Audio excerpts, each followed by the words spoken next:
কাজ করছেন, হাজার বেশি টাকা দিবানে, ধান মান ঝাড়িয়ে তুই আমার সুন্দর করে গুছাই গাছাই দিয়ে আসছেন দোকানে আমার। ও ভাই, আমি 20,000 টাকা তো দাদা নিয়ে নিছি, তাহলে ধান করে কি লাভ হলো আমার? কেন বিচলি আর 3-4 হাজার টাকা তো বেচতে পারবেন, তোর সমস্যা নেই। আরো তোর গরুর খাবার মাবার তো হয়েছে। না ভাই, এবার ধানের মেলার দাম, যা ধান হবে না তা 30-35 হাজার টাকা বিক্রি হবে না, আমি বাইরে বেশি টাকা দিয়ে দেবা না।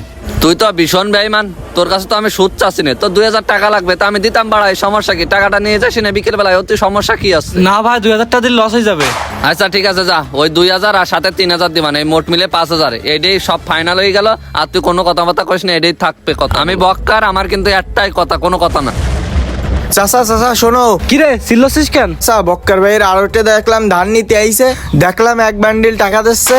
চল চল চল দিন বক্কার আড়তের দিকে। ভাই এটি তো ঠিক না, আপনার সাথে আমি ব্যবসা করতেছি, আপনি অন্য লোকের দাম কইতেছেন কি জন্য?